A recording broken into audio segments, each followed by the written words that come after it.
The Committee of Supply, Section C to order. We are meeting today to consider the budget estimate of the Ministry of Municipal Affairs. I now recognize the Minister to move a vote. Thank you, Chair. I move vote 40, resolve that a sum not exceeding $273,423,000 be granted to His Majesty to defray the expenses of Ministry of Municipal Affairs, Ministry operations to 31st March 2025. Minister, do you have any opening remarks? Yes, thank you, Chair. I would like to introduce a team that is with me today. My Deputy Minister of Municipal Affairs, Okenge Yuma Morisho, Executive Finance Officer, Kim Horn, ADM Local Government, Tara Faganello, ADM responsible for Immigration Services, Rachel Holm, and the rest of the team that are in the hallway waiting to support us. I also want to recognize the work, the collaborative work that the member across the way and I have been working on. We have been talking that local governments have been a strong passion of ours, and being able to respond to them, be able to support them, and work collaboratively through all orders of government is very important. So I really look forward to today's budget debate. Thank you. Thank you, Minister. I now recognize a member for Penticton. Would you like to make any opening remarks? Well, thank you, Mr. Chair, and through yourself to the Minister and to staff. It's always good to see you. I look forward to today. We'll try and be as quick and as face forward as possible. So to start, if you don't mind, could we start on traffic fine revenue? Sorry, I thought you'd have to drag somebody in, but no, I'm only kidding. We'll start on municipal. So, Minister, through the chair to yourself, I've just heard the budget. Could I get a quick breakdown for the last 3 years? And I have it, but I'm just not sure of it. Would you have a breakdown of your total expenditures for the last 3 fiscal, please?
Minister.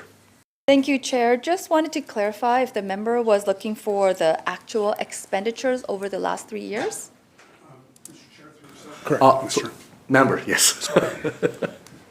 Through yourself, Mr. Chair. Correct, Minister.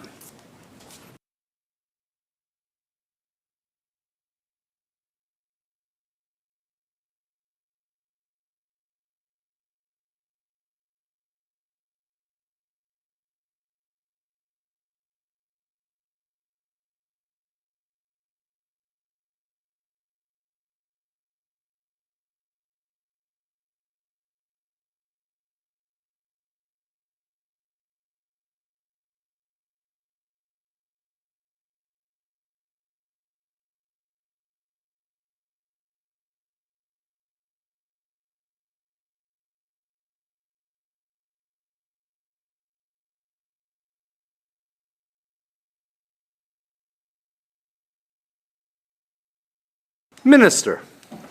Thank you, Chair. So this information will need to be, we'll need to pull it from the public account. Would the member like to have it in paper form? We could get it printed off, but it will take a bit of time. Member. Mr. Chair, through yourself to the minister, if it's not too much trouble, I would just like to have the last four counting this year, if at all possible. But through yourself, Mr. Chair, just a quick question. On your servicing plan that I have in front of me at this point in time, I have for 21-22, 270, I'll round it off, $271 million. For 2022-23, $218.3 million.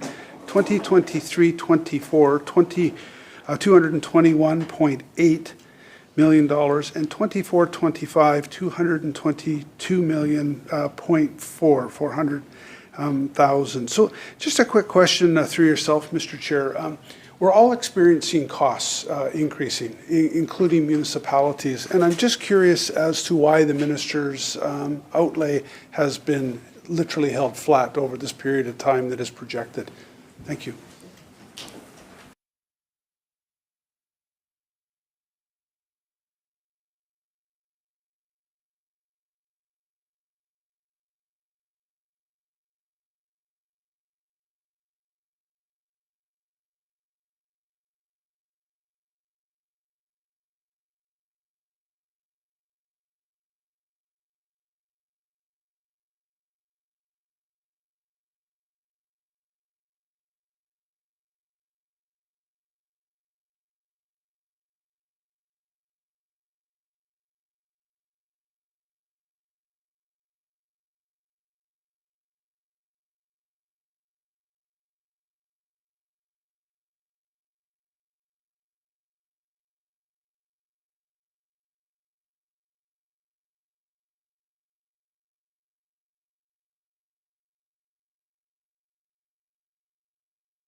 Minister. Thank you, Chair, and through you, thank you to the member opposite for the question. I understand that the numbers that he has quoted represented the numbers from local government division.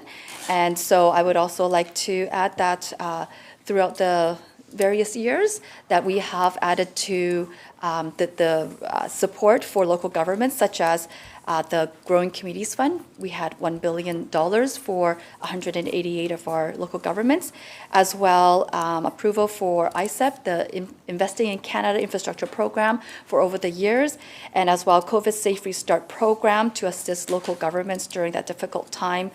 Last year, we saw extra $45 million for libraries over 3 years, and support for the RBA of $250 million over 5 years, critical infrastructure fund of $450 million, as well as a SIRP, the community economy recovery and, it is the Communities Economy Recovery Infrastructure Program of $30 million.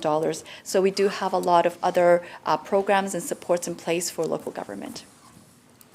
Member. Oops, sorry. Mr. Chair, thank you very much, and to the Minister, thank you. And coming from local government, much like yourself, we're greatly appreciative of the additional money that is coming through because of the ongoing expenses and occurrences that municipalities are facing. So thank you. Just before my next question, my peer has a question also to ask. Thank you. Recognizing the member of Skeena. Thank you, Honourable Chair, and thank you to my colleague for giving me time to ask a couple of questions here.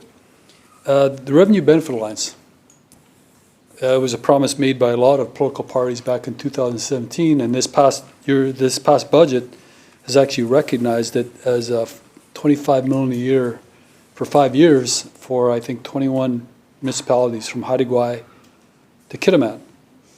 There wasn't many details in that announcement, specifically about the formula. So could the minister kind of describe what the formula will include and who will develop the formula, and what's the timeline for that formula being made public?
Minister.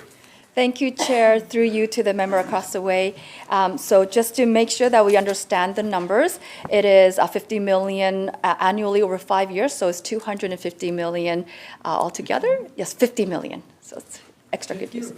50, 50. 50 million over 5 years, so a total of $250 million.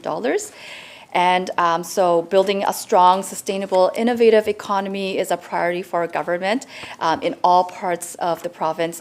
And our government is committed to listening to rural northern voices to better understand the growing needs of their communities. We're all encouraged by the major industrial development occurring in Northwest BC, like LNG Canada, that will provide provincial revenue and lasting multi-generational benefits to BC and Canada. There is significant industrial activity in the Northwest. Projections from the BC Major Projects Inventory indicates that nearly 70% of all planned and recently completed major industrial projects are located within the RBA region. And we recognize that along with these economic opportunities comes the challenges for nearby communities. Major industrial development can have impacts on communities, affecting core community infrastructure, housing, and emergency services. So we do recognize the importance of RBA to our community, to our province. So right now we are actively working at a staff level with RBA to make sure that we have the proper formula. And it is my hopes that in the months to come that we will have more details and the formula to come. Member. Thank you for that, Honorable Chair. And I'm glad you brought up industrial development, because that is actually the subject matter of the Peace River Agreement, which was previously called Fair Share.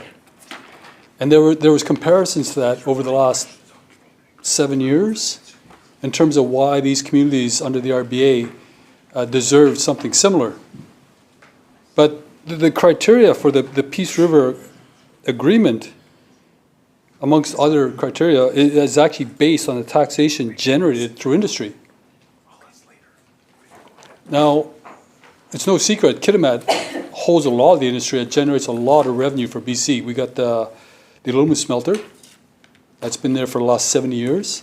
And now we've got LNG Canada, the largest private investment in Canadian history. That's generated a lot of revenue.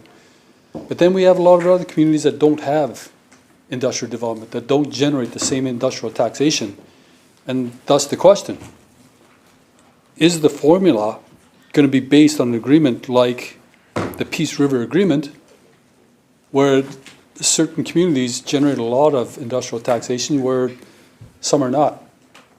In that same question, there's also criteria that talks about population. I came across this when I was trying to deal fair with the First Nations along the pipeline route for LNG. There's a lot of smaller communities that will get taken out of any kind of formula if it's just based on population or maybe territorial size. I think we have something similar here when you're talking about 22 communities. So I think there's a lot of questions on how this $50 million gets divided up and who actually sets the criteria. Will it be a collaborative type arrangement between the RBA committee with the provincial government, or will it be loosely based on precedent like the Peace River Agreement, for example? I heard the minister's answer, but I didn't hear anything. Like, I understand the process going back and forth on that, but could the minister give me a broad general timeline in terms of when can we expect an answer for the RBA commitments? Hi, member. Just a gentle reminder. That's all. Through the chair, if you can. Thank you.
Minister. Thank you, Chair, and through you to the member. So our ministry is working collaboratively with RBA communities through a point of contact. And we want the formula to be fair and transparent and be effective for the communities in the region for the many reasons that you have already outlined. And so this is a process that we'll be working together on. And in terms of timeline, I'm hoping that we'll have something by the end of the summer, or by summer. Thank you. Member. Thank you, Honorable Chair, and thank you for that. That's I understand it takes a lot of work to get something like that accomplished. On to a different one, Thornhill community. That's just borders Terrace in my riding. And I want to thank the minister. I actually brought you that request for a sign or a number of signs. And they are very happy that they received signs. Now they've got a couple of signs they can put up to say you are entering Thornhill. So they wanted me to pass on the thanks to you for doing that for them. Now they want to move on to incorporation. I'm not truly familiar with the history of this, but it goes back a long way.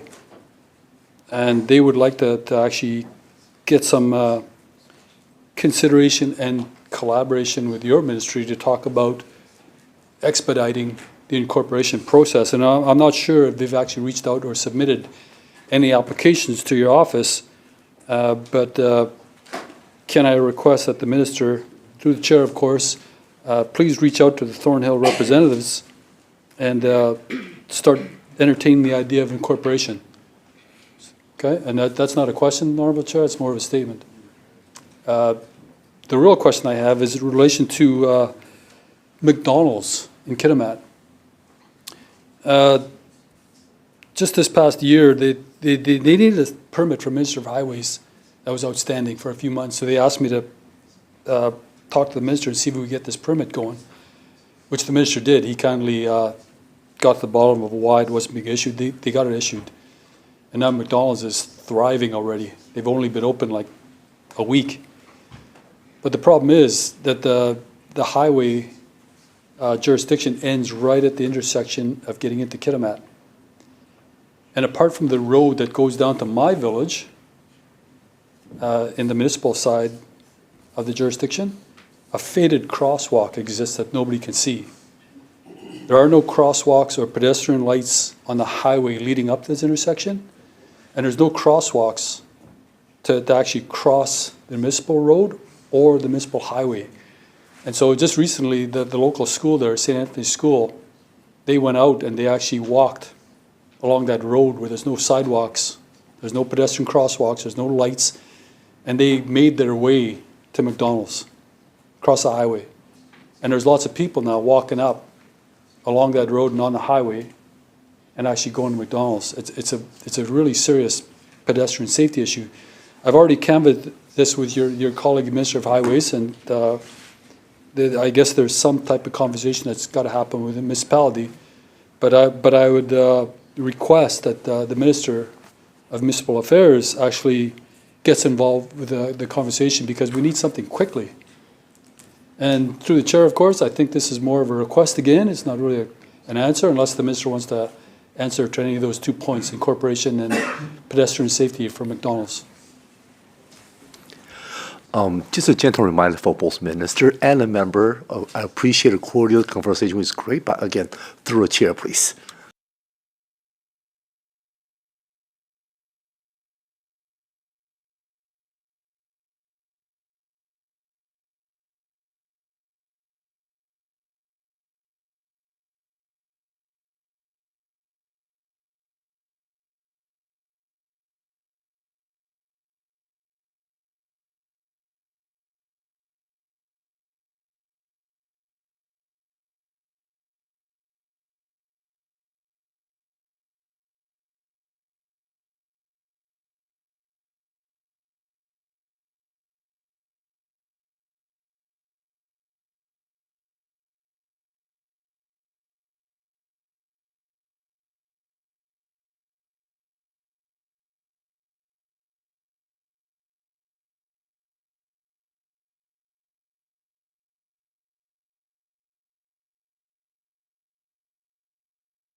Minister. Thank you, Chair, and through you to the member across. I will have my staff reach out to Thornhill. Incorporations is a community-led process, and so we will reach out to the regional district to have more conversations on that. And I would like to thank the member opposite for outlining the pedestrian safety issue that he has seen in Kitimat, and we will reach out to the city and also to Ministry of Transportation and Infrastructure to see how what's going on there and what we could do to help. Thank you. Member. Perfect, thank you, Minister. And through the chair, to the Minister, my last request, and it might be a cross-ministry issue, but I do believe the Ministry of Municipal Affairs could have some influence in terms of the outcome. We have Lake Drive Lumber, owned by Bruce Anders, and he's run a sawmill in Terrace for the last 20 years. We no longer have Skeena sawmills because that went into receivership.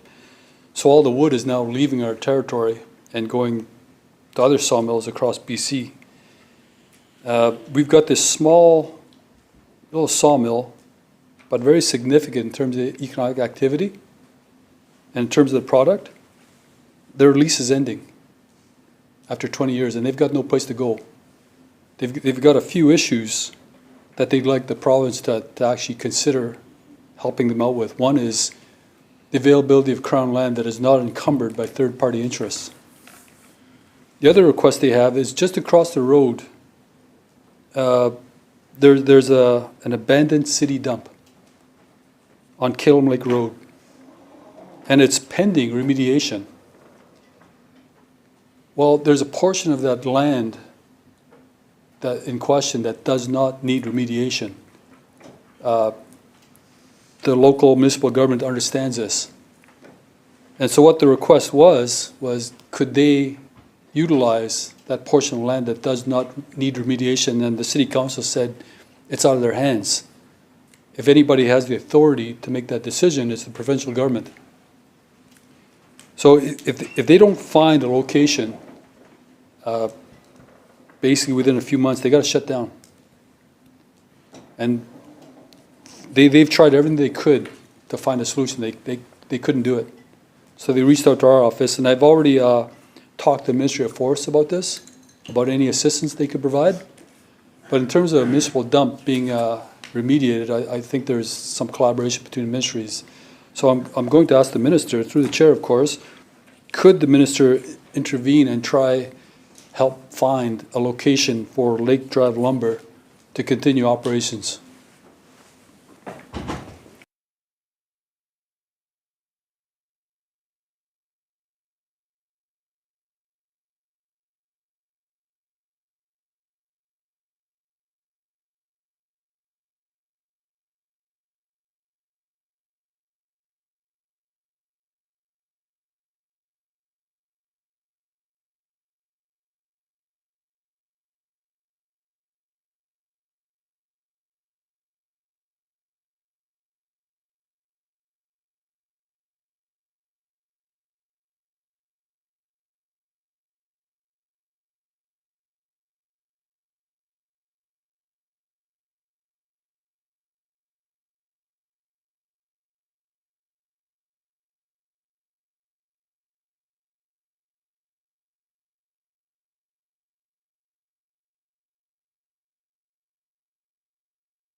Minister.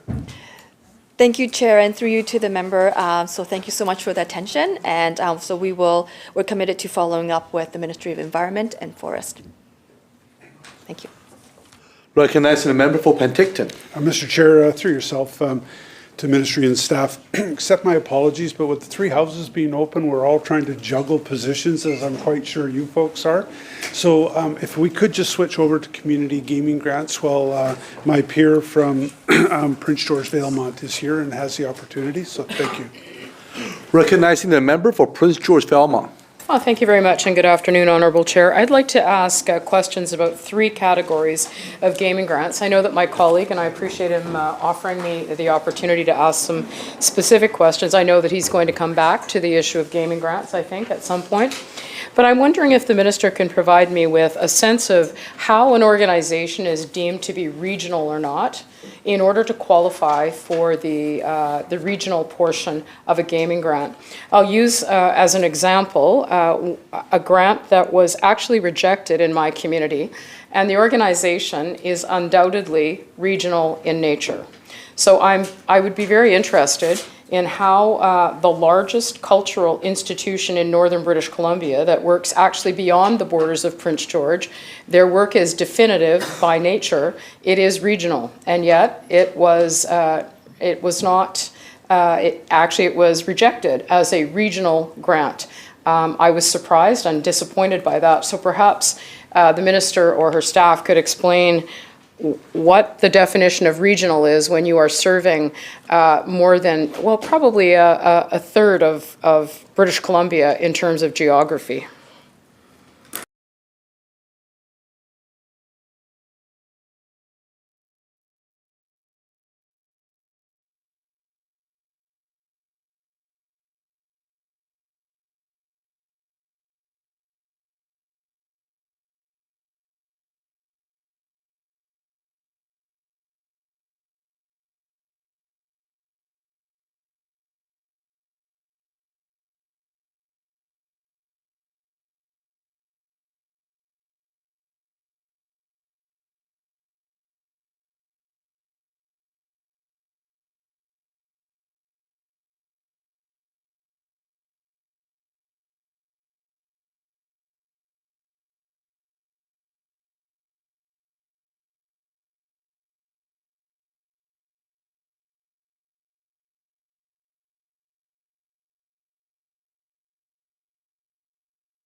Minister.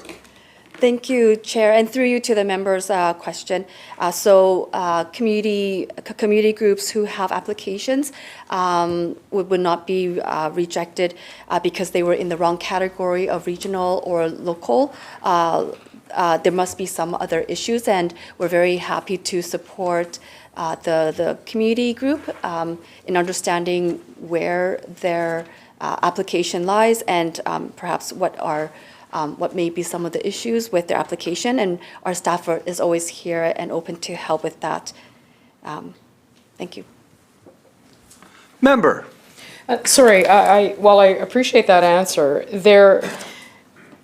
when applying for a gaming grant, there is an additional portion of money allocated if an organization is considered to have regional reach. The analysis of this organization was that it did not meet the test of having been deemed a regional organization. It serves literally all of northern British Columbia. It's not, regional where we live means it's usually a lot of kilometers. So I'm happy to provide the name. There has been reconsideration, I think, but my point is a more generic one than that. It is specific to this organization, which, by the way, it is the Exploration Place. It recently received a BC Reconciliation Award for its exceptional work with the Lheidli First Nation. And by any measure, it is regional. It provides school programming to children in northern British Columbia who do not have a similar cultural institution in their communities. So I will leave that. I can tell you, though, that other organizations, including like the Child Development Centre in Prince George, there is an analysis as to whether or not their services reach out regionally. Of course they do. Prince George, as a hub of northern British Columbia, most of our services extend far beyond the boundaries of our city. So I just wanted to make the point that not only in the case of Exploration Place, but others, there needs to be a thoughtful look at what regional means when you live in northern British Columbia. We don't have other resources, within a bus ride or half an hour. So I wanted to make that point. The second category I would like to raise, and it came to my attention because of a rejected grant because an organization missed the deadline, and that was a parent advisory council. Now, in the past, I was under the assumption, and certainly the practice was, that parent advisory councils exist every year. Now we have a grant program where they have to apply annually to actually get a grant, which the government graciously is providing to parent advisory councils. Why on earth there wouldn't be multi-year funding? I understand it's based on $20 per student, but to reject a PAC in terms of getting a grant which the government intends to enhance parental and student involvement simply because there is an arbitrary deadline, from my perspective, makes little to no sense. And in the past, I think it is fair to say that those were automatic grants that were given to parent advisory councils and district parent advisory councils. So now we go through a process of having hundreds of PACs apply every year for a grant which the government intends to give them anyway. So I have written to the minister about that. I don't expect an answer today. I understand that there will be reconsideration given, and it's for the College Heights PAC. But my point again is programmatic and systematic in nature. That these grants are going to go out, or they're supposed to be going out, to PACs across the province. Why on earth would we be asking them to apply every year other than for the student number? Because they're going to have students, they're going to have a PAC, and meanwhile there must be a lot of bureaucratic time spent receiving applications, and there certainly is filling them out. Because this was extremely distressing to the parents who missed the deadline, who felt their students were going to miss out on additional opportunities.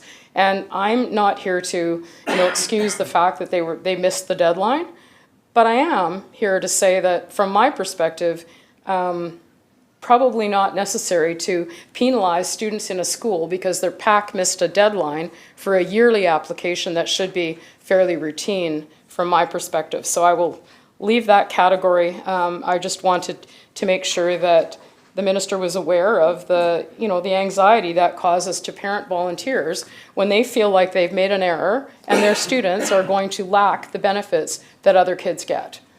And why on earth would we be looking at annual, certainly multi-year, just based on the number of students that are enrolled?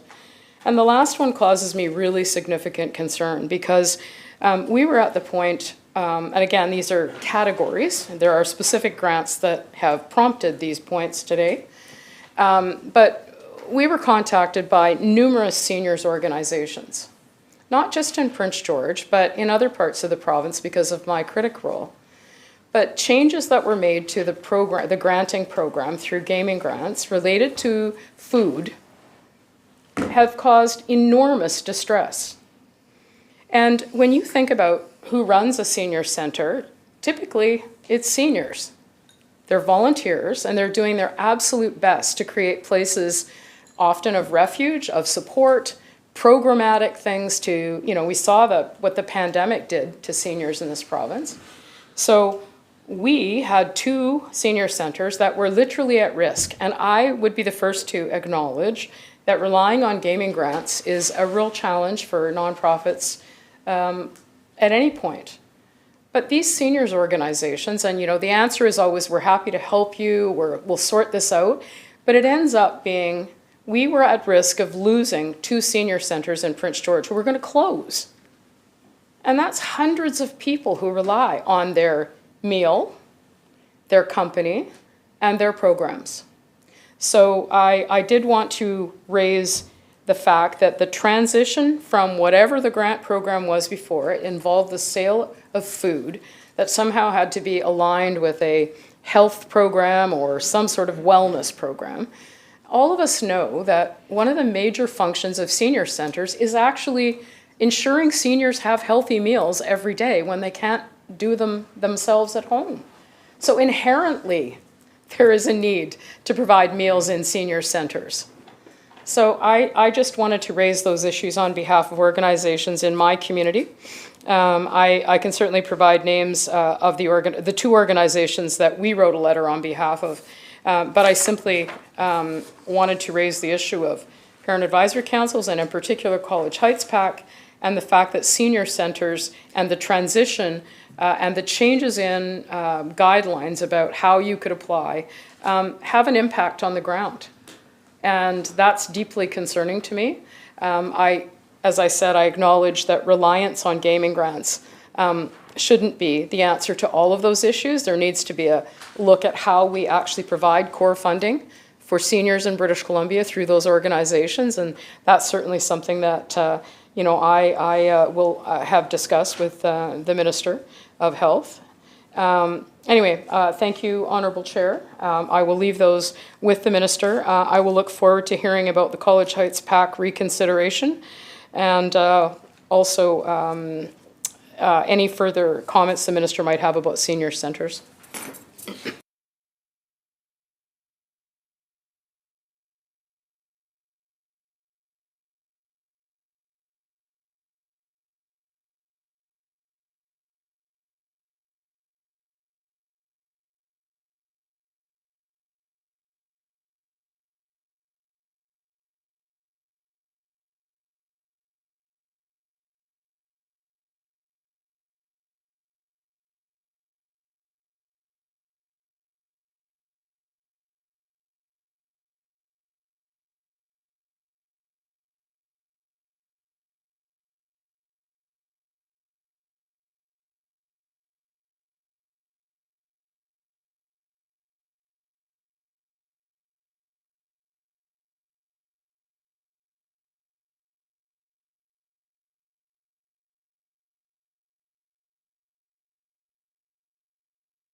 Minister.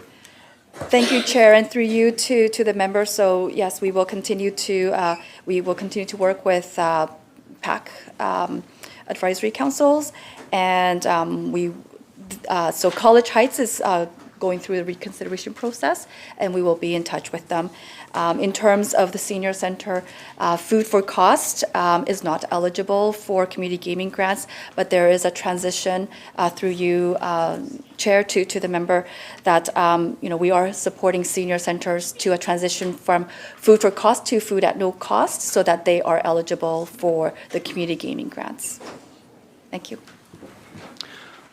Recognizing the member for Penticton. Mr. Chair, through yourself to the minister, may we stick on gaming grants while we got staff here, and then we don't have to bounce around. So through the chair and from myself, Minister, gaming grants have remained flat this year with about, I'll round the figures again, 140 million being distributed to not-for-profit organizations in British Columbia.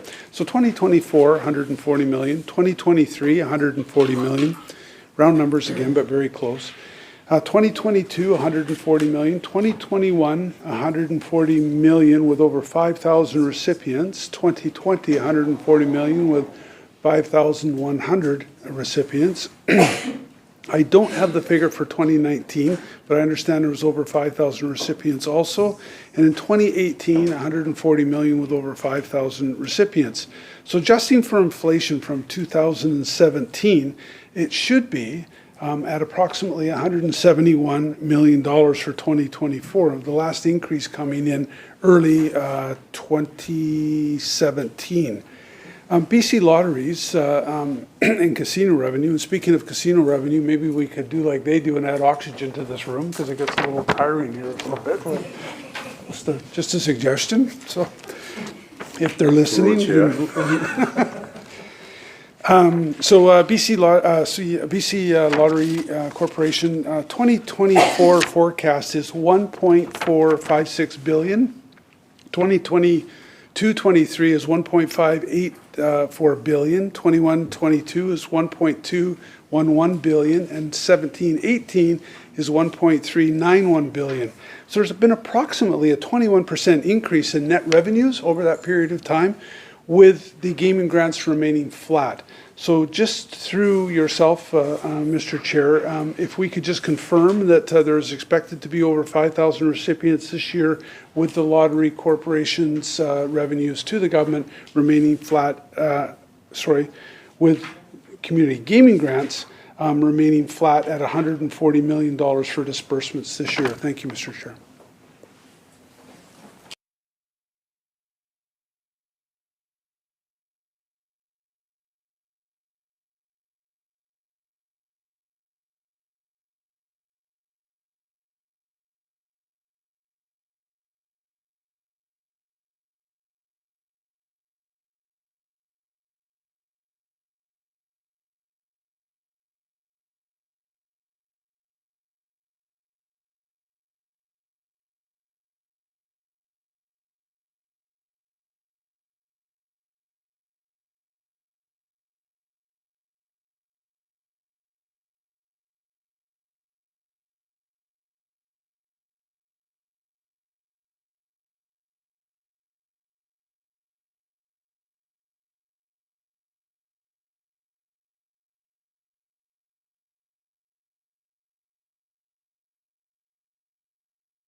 Minister.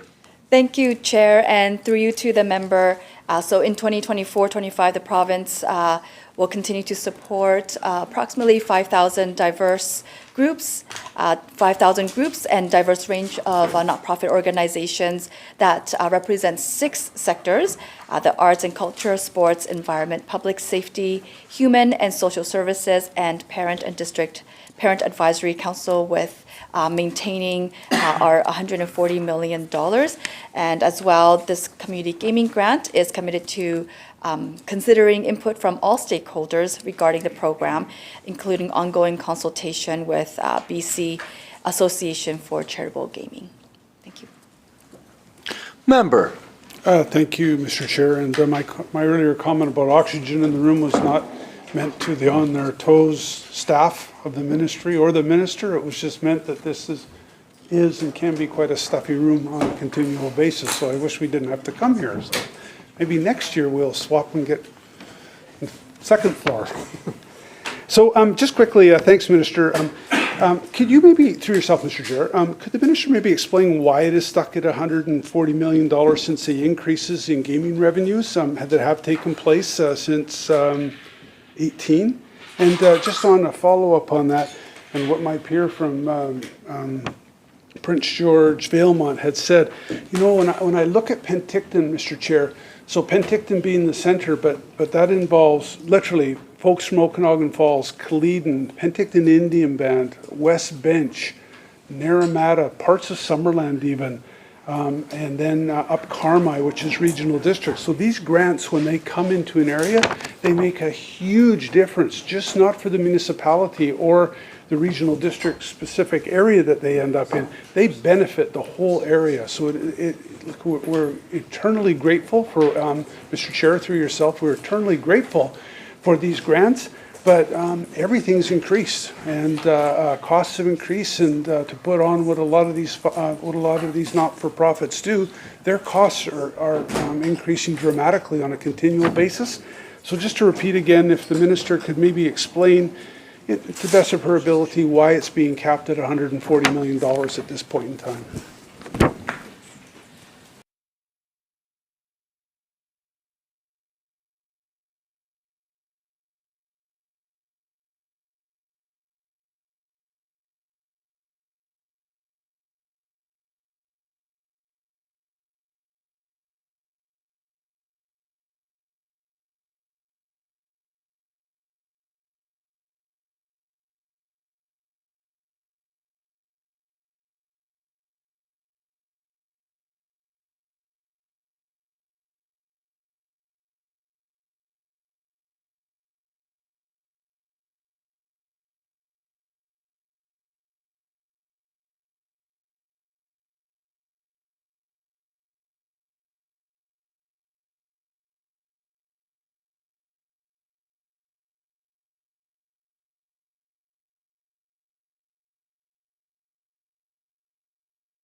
Minister.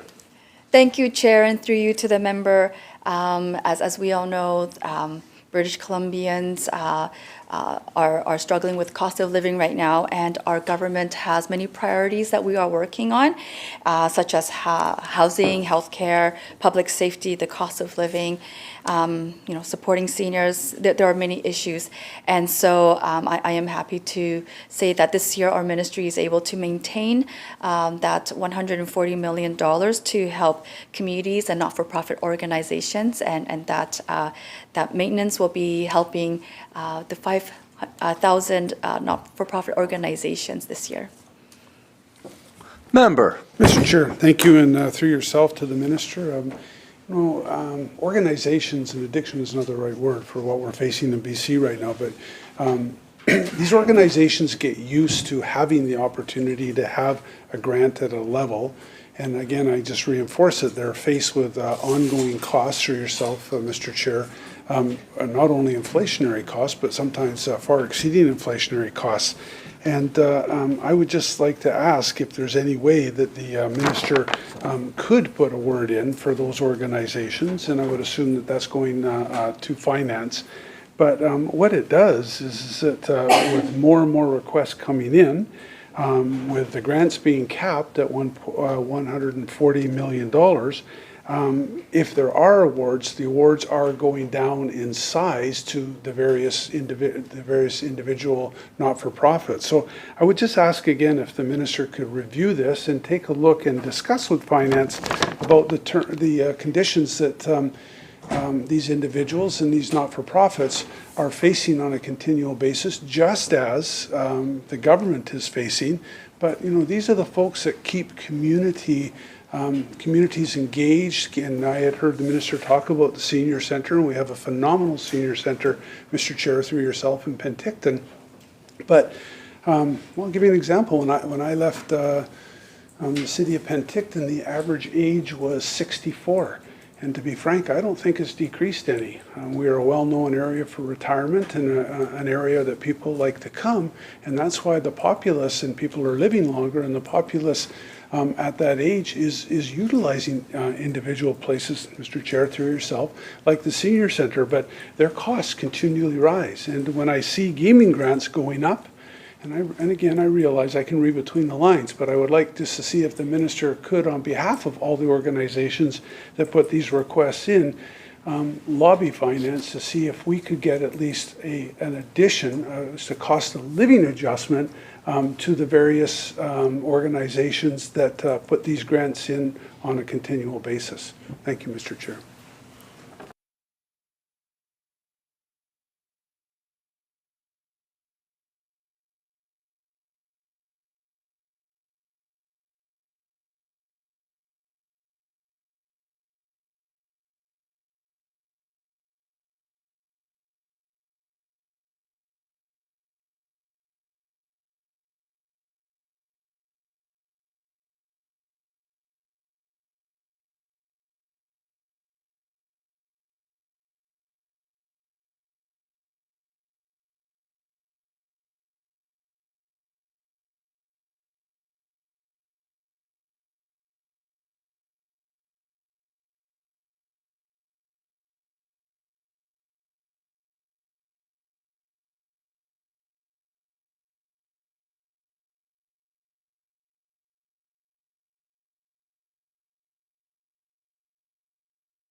Minister. Thank you, Chair, and through you to the member, I would like to recognize the passion that the member has for his community and his advocacy for community gaming grants, and really recognizing as well the work that our nonprofit organizations on the grounds has been doing for our community, our neighborhoods, and it is valuable work, and I do agree with him, and I want to express my thanks to all the nonprofit organizations, and the community gaming grant is there to support organizations. My ministry will continue to engage with not-for-profit organizations to see how community gaming grants can better serve them, and to engage them to better understand how we can better be there for them. And I will continue to advocate for communities and organizations to see how we can all serve them and help them serve the communities better. Thank you. Member. Mr. Chair, through yourself, and I want to thank the minister, and I know that she's a strong advocate, and I've witnessed in the Okanagan Valley of her advocacy for things that are happening in the area that I'm so fortunate to represent. I'm just curious if the minister can ask where the additional funds are going from the additional collection from BC gaming grants, from the BC Lottery Corporation. So.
Minister. Thank you, Chair, and through you to the member to his question. So we continue to be very happy to be able to maintain our $140 million in a community gaming grant this year. And for any other details of gaming revenues used in government, that would be a question best directed towards the Ministry and Minister of Finance. Member. Mr. Chair, thank you, and thanks to the minister for that. But I would just ask that she consider, from 17, 18, it would be an additional $31 million worth of revenue, which goes an awful long way. And that's only just keeping up with inflation. And I understand that there are challenges all over, but I just hope that the ministry realizes the challenges that people are facing in a lot of these communities for these incredibly good, hardworking folks that volunteer a substantial amount of time to try and make their communities that much better. And just through yourself, Mr. Chair, that a little fact, that do you know that $1 billion, if we had dollar bills anymore, if you stuck $1 billion bills end to end, goes to the moon and part way back. It's a lot of money when you think about it. So, Mr. Chair, we have a break. Would that be okay? Absolutely. I will call recess for 10 minutes.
I call the Computer Supply Section C back to order. My apologies. We are currently considering the budget estimates of our Ministry of Municipal Affairs. I now recognize again the member of Penticton. Thank you, Mr. Chair. Greatly appreciated. Through yourself, Mr. Chair, there are transfers in the general expenses and operating expenses of municipal affairs. One of them is from the ministry. No, it's a transfer in. So from the Ministry of Public Safety and Solicitor General and Community Gaming Grants funding, could that amount be explained? I have 367,000, and I'm assuming that is so that's coming into it. So could I ask where that money is dispersed to, please?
Minister.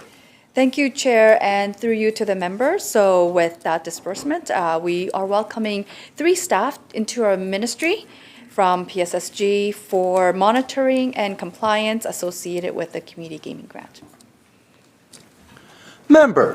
Thank you, Mr. Chair, and through yourself again. So in conjunction with that, there's a transfer to the Ministry of Tourism, Arts and Culture, and Sport. Is that also a reassignment of staffing? And if so, how many individuals?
Minister.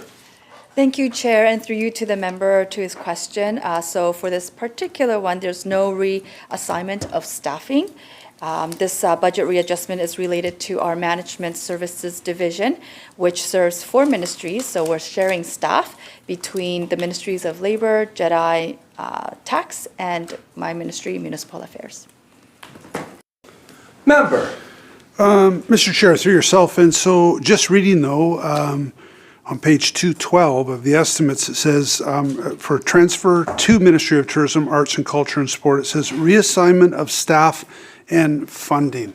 So is that is the answer that I got? There's no net loss of, through yourself, Mr. Chair, there's no net loss of staff to your ministry? It's just a reassignment of funds?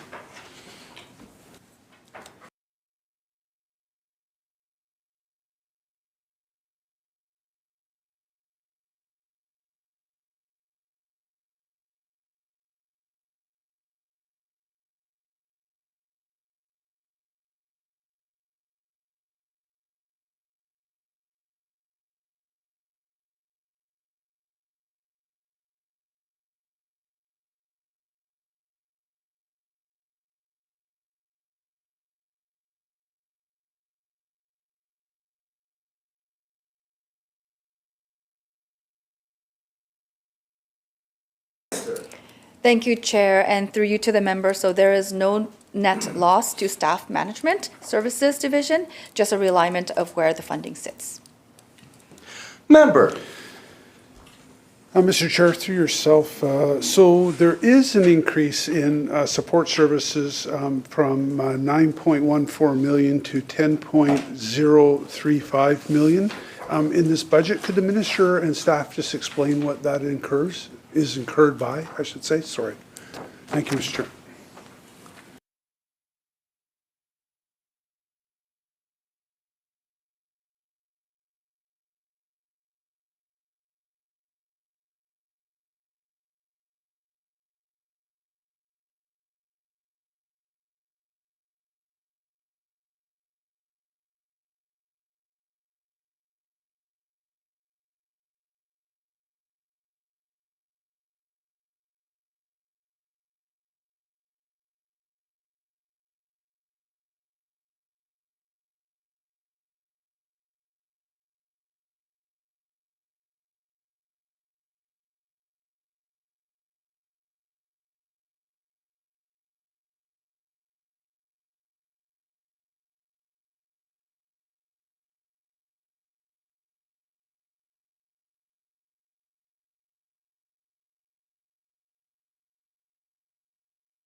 Minister.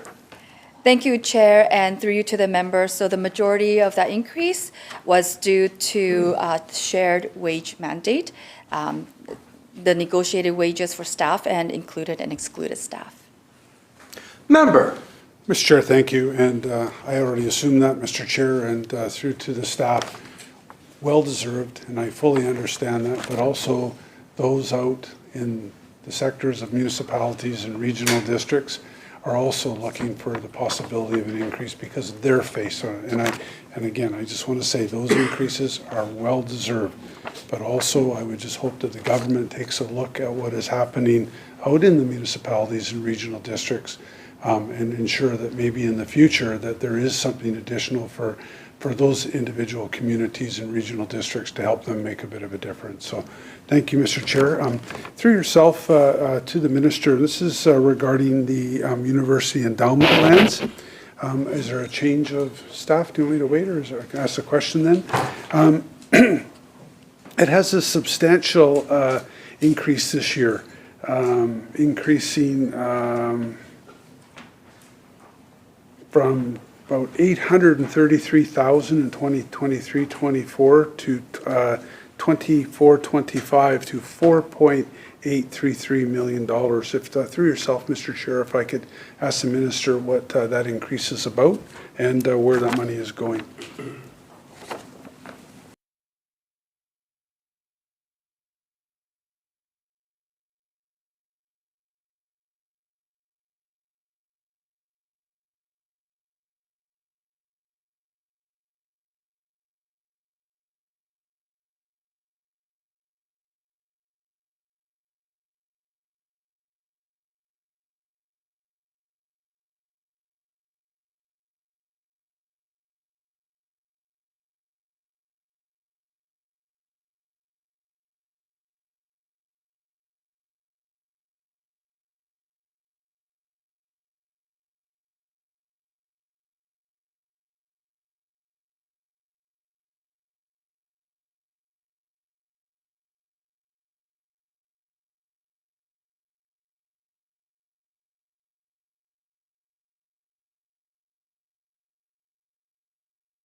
Minister. Thank you, Chair, and through you to the member. So I believe what the member is referring to is the capital portion of the UEL project. It is for the Lower Arcadia Sewer Separation Project. Member. Thank you, Honourable Chair, and through yourself to the Minister. Could I have that in English for somebody like me without the abbreviations, just so I know? Minister. Yes, Chair. So $4.835 million goes to the Lower Arcadia, ACADIA Sewer Separation Project, Arcadia. Thank you. Member. Thank you. And so I'm assuming then, through yourself, Mr. Chair, that is why there is a decrease in 25-26, because that project is complete?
Minister. Thank you, Chair. So the answer is yes. Year 2025-26 is the last year for the Lower Acadia Sewer Separation Project. Member. Mr. Chair, thank you, and through yourself to the minister. Although the incorporation proposal is not in my direct area, the regional district is, and just for my personal information, could the minister, through yourself, Mr. Chair, just inform me of the status of the Okanagan Falls proposed incorporation, where it sits with the ministry? Thank you.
Minister.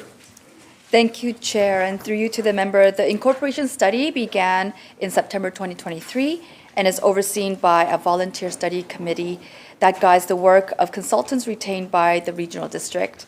The committee is also tasked with recommending whether an assent vote on incorporation should be held. If a vote is recommended, it is expected to take place in mid-2025. Member. Through yourself, Mr. Chair, thank you. Thank you for those. The last couple questions I have is traffic fine revenue sharing. So do we have, if I ask the question, I'll start it off and then maybe, so how much money in this budget does the ministry expect to share with municipalities through the traffic fine revenue sharing program for this fiscal year? Round figures would be fine, Mr. Chair.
Minister.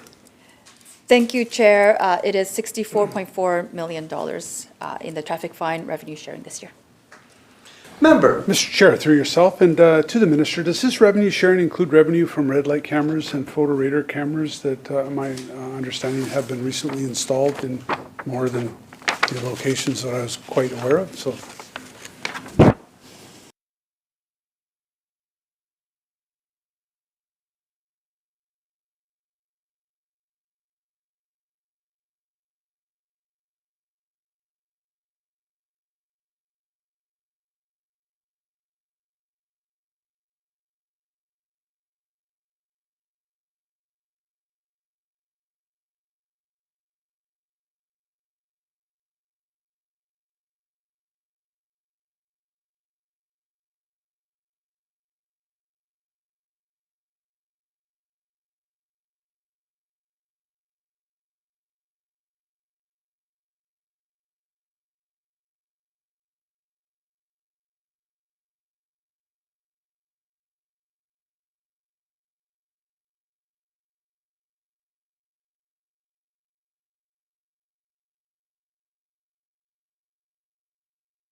Minister.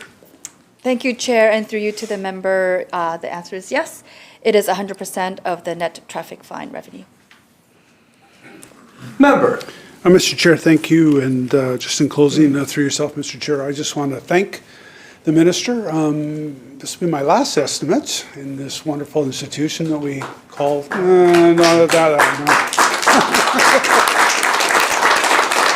Yeah. I take it that you want me gone that quick? So I just, thank you, sir. I just want to say thank you to the minister, and there was another minister that I've had the fortunate opportunity to work with that was here a few minutes ago. So I've had the capability to work with 3 ministers of municipal affairs. I just want to thank, through yourself, Mr. Chair, I want to thank each and every one of them for their approachability, their quick responses they get back. And especially, I just want to, through yourself, Mr. Chair, I just want to thank the staff and all the staff. It made an incredible difference for myself, but especially for all the people that we are so fortunate to represent, all the citizens of British Columbia. It doesn't matter where they live or what they do.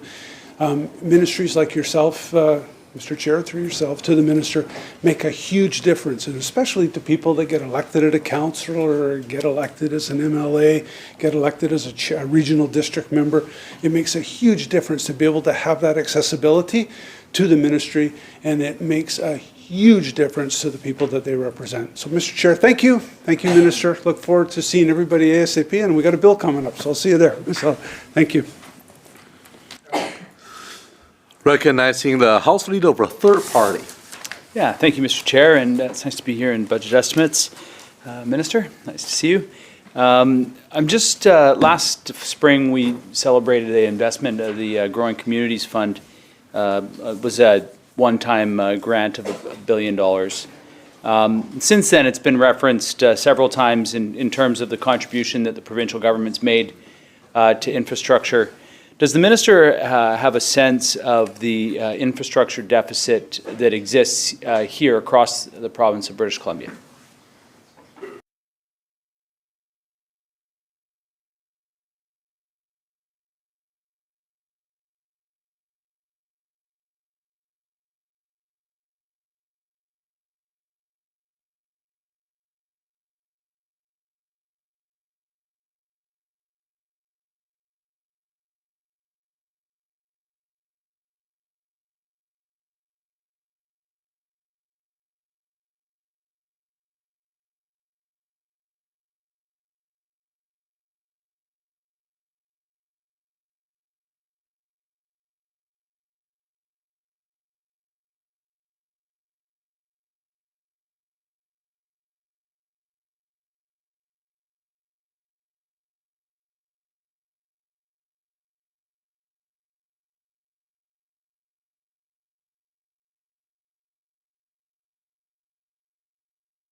Minister. Thank you, Chair, and thank you so much to the member for that question. BC remains a very attractive jurisdiction for people to come and live and have a job here. And it has been shown our population has been growing over the past few decades. In addition, we also understand that our infrastructure is aging. And we are working very hard over the past 7 years to address this aging issue with local governments. As the member has mentioned, our government has put in investments such as the Growing Community Fund, additional programs such as the Critical Infrastructure Fund, or partnership with the federal government in the Investing in Canada Infrastructure Program, and other programs such as the Community Economic Recovery Infrastructure Program. Member. Thank you. What new, similar to the Growing Communities Fund perhaps, or not, what investments were made in budget 24-25 to deal with, there's, I guess I should preface this, you know, there's a range. I think the minister expressed uncertainty in what that number is. It's a very difficult number to come up with, and that challenge is not just here in BC, it's right across the country.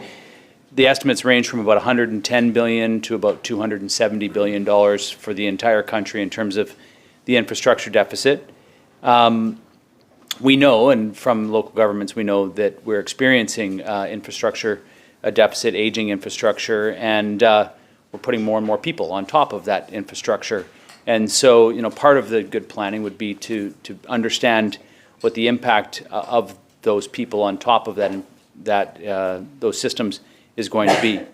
What new money is being invested in supporting municipalities to meet the needs of their growing communities as a result of the changes that were made last fall and we continue to make with respect to housing, and then as well just to meet the needs of upgrading their existing infrastructure, water system in Victoria, $2 billion, for example, is the number that's been floated. So we know that there's big numbers involved here. What money in 24-25 is there to support municipalities meet the needs?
Minister. Thank you, Chair, and through you to the member. As the member knows, the government of BC has been working very collaboratively with local governments and the federal government to address our infrastructure needs for the past 7 years. The ISEP program has been very successful, but has been very successful, but needs remains significant in British Columbia. I have been in talks with the federal government about possible intakes of ISEP, and so that will take time. And they do recognize the problem that we are having here in British Columbia. At the end of the last fiscal year, our government took advantage of the favorable context that we were in last year in supporting local communities with a growing community fund of $1 billion. And what we did was very transparent. It was a one-time transfer to 180 local governments. And once again, it was a total of $1 billion. So it has just been 1 year since the Growing Communities Fund was distributed to help communities and amenities and to meet the timeline, the deadlines of the local government. And so they are currently planning out on how they would be using that. And so this is a new model of funding that allows local governments to prioritize which eligible infrastructure projects will enable community growth. Local governments have a 5-year timeframe in which to expend the funds and build their infrastructure.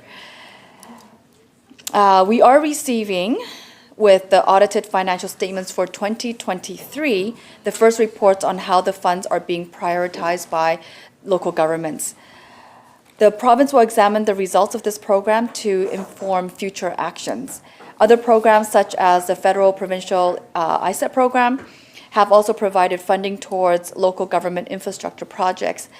Beyond senior government funding through grants, there are a variety of other tools that local governments can utilize to update infrastructure. Member. Thank you, and I appreciate the minister's review of what happened last year with the Growing Communities Fund. I think that there's no local government that was unpleased with receiving funds from the province. I think every one of them was very happy, but I also think that the scale of the support was what we could do in context of the budget last year, but it's not in the context of the problem. We don't know the context of the problem. It's very difficult to understand it, but we know it's much greater than what a one-time $1 billion fund is going to be able to address.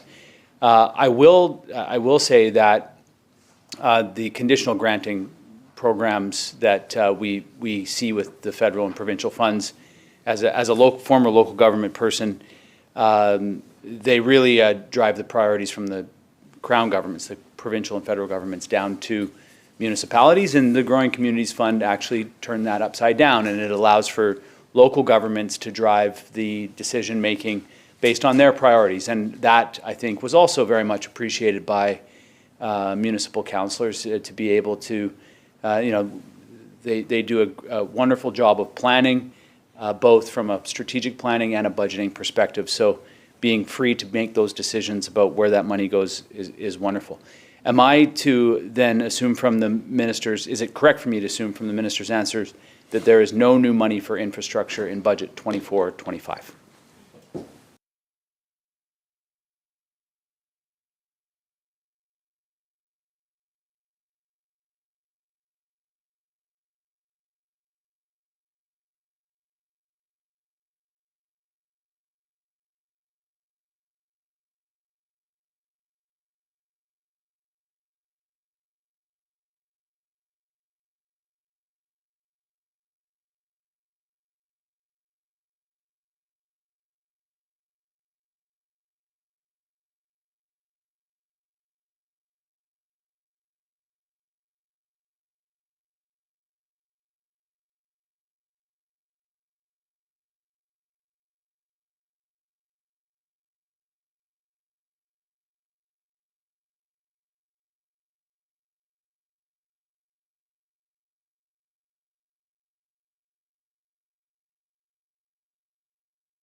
Minister. Thank you, Chair. The member is correct. However, we do have a lot of work to do as we have made a lot of investments in the past few years. So take, for example, our Growing Communities Fund, where we have invested $1 billion in 180 different communities. And communities right now are identifying their local government priorities on how to spend that money, so that the member across the way is correct on that. And so we do have a lot of work to do in terms of the Growing Communities Fund. As well, last year we also saw $450 million in the Community Critical Infrastructure Fund to support communities with their critical infrastructures that are in need of immediate investment. And so there's 21 projects that are in various stages of implementation. And so once again, there's a lot of work for our staff to be working with local governments on. There's also the ISIP, where we were able to support 462 different projects with $1.697 billion. And they are also in their various stages of implementation. So in the meantime, there are lots of projects to be done. However, we are continuing our negotiations and conversations with the federal government for future programs. Member. Thank you, Mr. Chair. I'm going to shift gears a little bit. I appreciate the response from the minister. When the Growing Communities Fund, since it has featured in each of the answers so far as the solution put forward by the provincial government to deal with the infrastructure deficit, there was an inequity, and I raised this inequity with the minister by letter from the electoral areas and the rural communities. One of the strengths of the Growing Communities Fund was that it was based on the per capita, the number of people that live in the community. That was a part of the formula. And everybody was treated equally, except if you lived in an unincorporated area. Then you got a different formula. And the money went to the regional districts, and the regional districts were directed to not treat the residents similarly to the residents that would have been in the neighboring municipal and incorporated areas. So for example, I had a scenario where the unincorporated areas in my district would have received, had that $11 million that went to the regional district, they would have been able to have funded a lot of projects that actually the rural parts of my riding need as much, I wouldn't say as more, but definitely as much as the municipal governments do. Why was it that the ministry decided to treat people who lived in unincorporated areas differently than people who lived in incorporated areas?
Minister.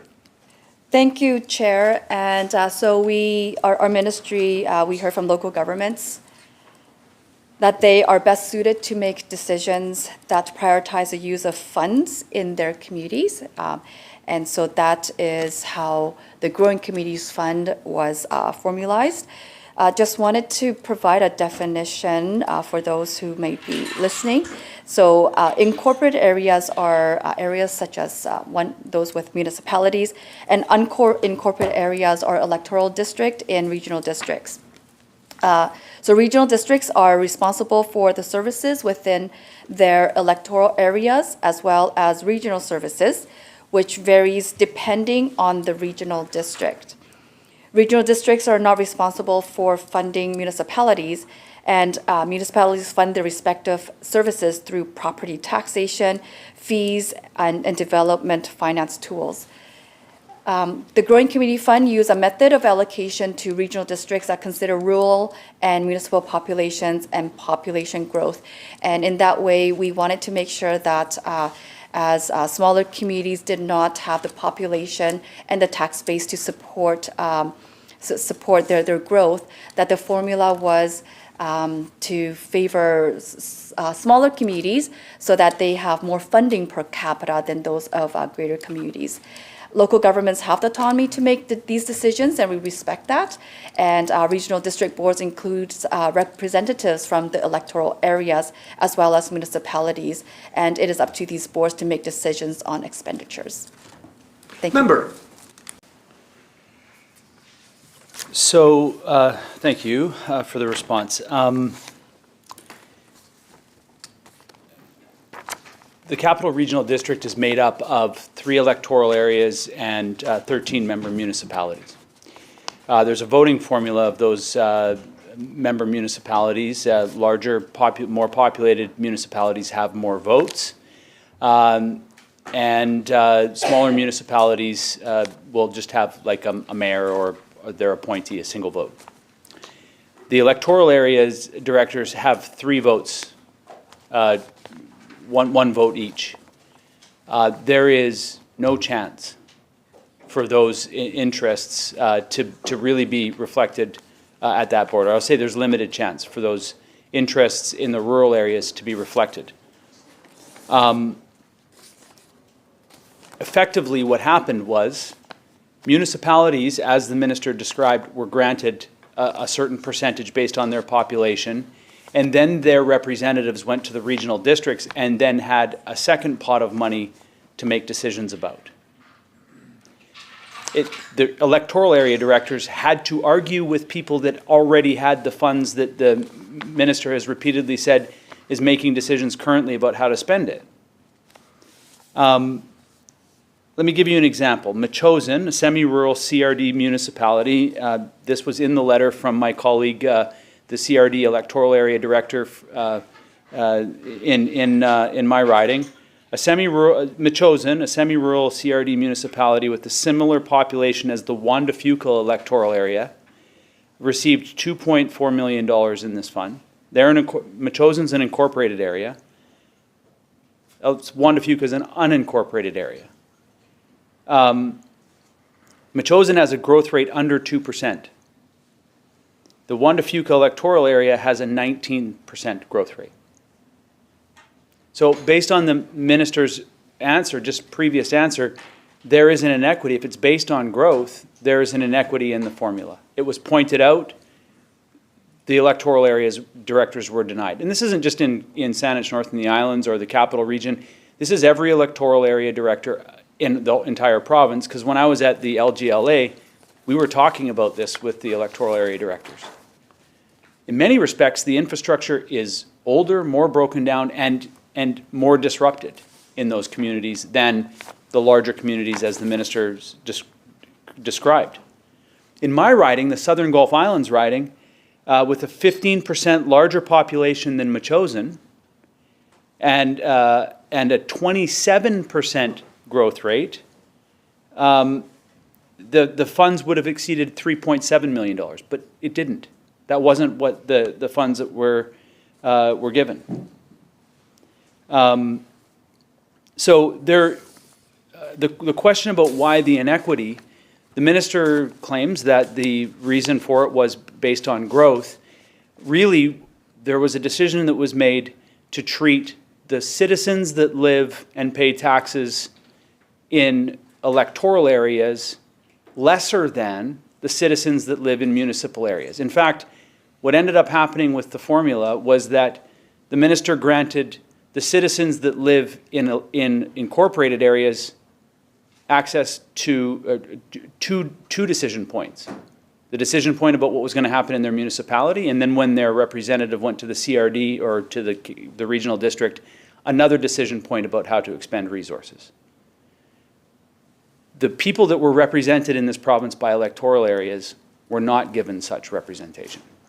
Why is it that we, in a system based on taxation by representation, why is it that we limited the opportunities or limited and diminished the rights of the citizens that live in electoral areas compared to their neighbors right across the border that live in an incorporated municipal area?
Minister.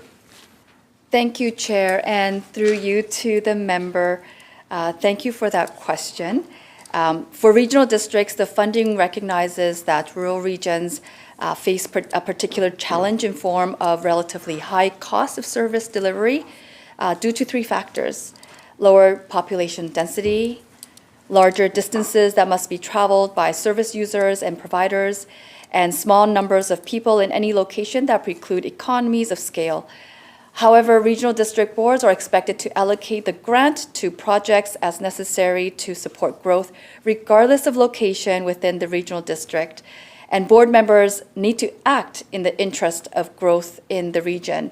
And as a member and myself, through you, board, through you, Chair, have recognized that the Growing Community Fund, in one of its strengths, is to allow local governments to spend however they feel the priorities is, coming to a democratic conversation.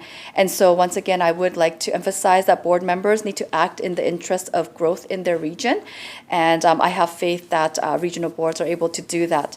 But however, we do recognize that there are challenges, such as the member have brought forward, and we have received this feedback from the regional districts as well. And so we have invited them to propose other allocation models for us to consider for the future fundings. Member. Thank you. Just a couple of things. First, the inequity is in the past, and it wasn't rectified, and so therefore, we have a situation in which we do have two classes of citizens. We have a class of citizens that live in municipal incorporated areas, and we have a class of citizen that lives in an unincorporated area. And that was recognized early in the process. It was raised and it was ignored. And we don't know, as I've asked the question a couple of times about whether or not there's going to be funding this year. There's no guarantee of future funding. There's no funding in this budget. There's commitments to be working with the federal government, but no funding in this budget for infrastructure. So my hope is that the inequity is solved. There's no doubt that the Capital Regional District is going to make a decision about growth, and we know where the growth, for the vast majority of it, that the greatest density is going to be, and that's in incorporated communities that have urban containment boundaries. However, the communities that I represent on the Southern Gulf Islands and that my colleague represents, the Langford-Juan de Fuca represents out in Juan de Fuca, are struggling to meet the needs and demands of their, I don't know how many other ways that I can express it to government. They are challenged under the governance structures to meet the needs of their communities. And whether they're growing at the rate of the city of Victoria or the city of Burnaby, or they're growing at the rate of the unincorporated area of Salt Spring Island, the fact of the matter is that they have very little recourse in order to generate the revenue. I have only time for one more question, and I've got a bunch of other questions. I wanted to ask the question about libraries. I'm hoping that the minister will accept an email of some questions that can be answered in writing.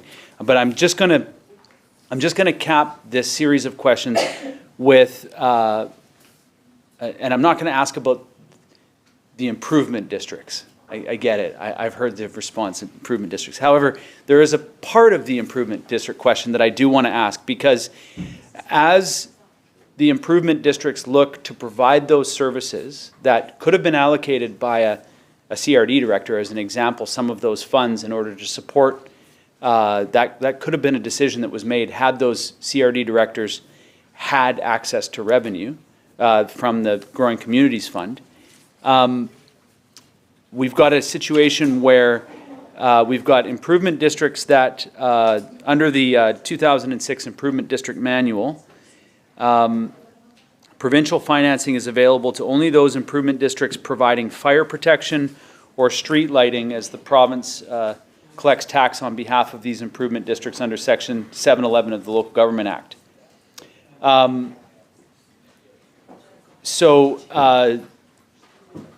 Water systems are not included in that. And I could ask the question why water systems are not, and perhaps the minister would answer that question. However, we've got a water system that has got a significant capital project to do. They will borrow the money for that capital project. However, if Section 711 is not amended to include water district, then there's going to be basically a $2.5 million loan interest charge for the water system that they have to build. So if the ministry is not going to provide access to grant money for improvement districts, fine, that's a decision, that's a policy decision that I've accepted and that my predecessor accepted and their predecessor accepted. I think it's been multiple MLAs now that have accepted this decision over multiple governments. However, the government has made a decision to choose some improvement districts over others to receive a benefit of not having to pay the interest or the interest on the loans. So there's been a request. The minister's received the letter of the request to include water systems as one of those improvement districts that would benefit from this, and it will mean a $2.5 million savings for the ratepayers of this water district. Would the ministry consider making this change and making this savings so that then we can the improvement district cannot have to pay the loan interest charges that they are currently facing for this very substantial project?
Minister.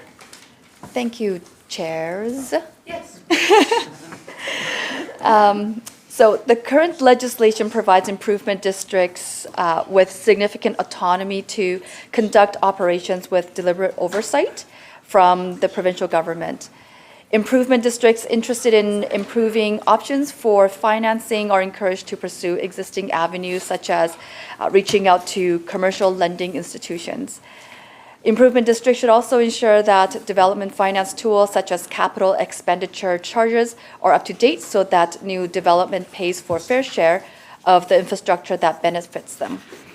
Improvement district staff are welcome to contact their financial analyst at the ministry to discuss these changes and other financing options. Changes to legislation represents a significant undertaking if determined to be necessary. In this case, as a member may be aware, more durable solution is to examine the potential for the conversion of the North Salt Spring Waterworks District to a regional district service, or the formation of a municipality encompassing the improvement district. Municipalities and regional districts can access lower borrowing rates via the Municipal Finance Authority. The described changes to legislation would significantly alter the relationship between the province and many other improvement districts in British Columbia. Note too that this change would not necessarily result in the same borrowing arrangement that are provided to a limited number of specific improvement districts. However, ministry staff will engage with colleagues in other departments to determine if it is feasible for the province to lend to a wider range of improvement districts. Member. I am finished here, so I want to just thank the minister for the responses, and in advance for any written responses. And I'll just say to that last question that this is just to include water districts into fire districts, and lighting services currently have this. So it would be to add, and I recognize that won't have no impact. So I do get that. I appreciate the minister's responses today, and I'll turn it over to my colleague. Thanks. Recognizing the member from Parksville, Qualicum. Thank you, Chair. I'm going to continue on some of the discussion that the member for Sandwich North and the Islands brought up with the challenges with infrastructure funding. Local governments, of course, have different levels of capacity and different levels of savings and different levels of liabilities when it comes to their infrastructure. Hearing from the minister discussing the desire to have the ISIP funding continue and expand, and ongoing discussions with the federal government, it reminds me that there are other funding streams that the province have initiated: the COVID-19 Resilience Fund, the Community Culture and Recreation Grant, the Rural and Northern Communities Grant, and the Green Infrastructure Grant, which tackled many of the goals that the province has. Looking at the other funding options that could be available to local governments, what is this ministry leading on and making available in this fiscal year for grants for communities that fit under the categories of those previously noted?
Minister.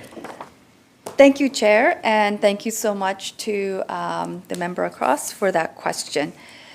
So all of those programs that the member has outlined are all part of ISIP. And there are many intakes and streams: the Environmental Quality Program, Community Culture and Recreation Program, Rural and Northern Community Program, Clean BC Communities Fund, and the COVID-19 Resilience Infrastructure Stream. So these are all part of the federal-provincial partnership. And we currently have 462 projects that are in various stages of implementation. So we still have a lot of work to do to support and work with local governments to do the work that they need to do and to support them in that. And in the meantime, we are still engaged in very active conversation and negotiation with our federal counterparts for future programs. Member. Thank you, Chair. I was hoping to get a list of what local governments could expect to apply for this year as they tackle some of the infrastructure challenges, not just water and sewer, but recreational amenities. Moving on to the next question I have here is the protection of trees. I know there's a differentiation between incorporated municipalities and regional districts as those powers exist. The community charter under Division 7 allows quite flexible powers to local governments, municipalities, when it relates to the management of trees, whereas the Local Government Act is only allowing those restrictions on, or the management, I should say, on trees where it's affected by flooding and other hazards, or in a development permit process, or in a forest reserve. I see the response from the ministry related to the UBCM request to expand the powers for local governments as it relates to the management of trees is now being held up by the Private Managed Forest Land Program review. We know that that review has been delayed significantly. There's now another phase of that review that's taking place. Question through the chair to the minister is, when can local governments, not municipalities, but local governments in regional districts, expect that this province will move forward with some legislation that will bring powers to these electoral areas to protect trees before many of these trees are gone?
Minister.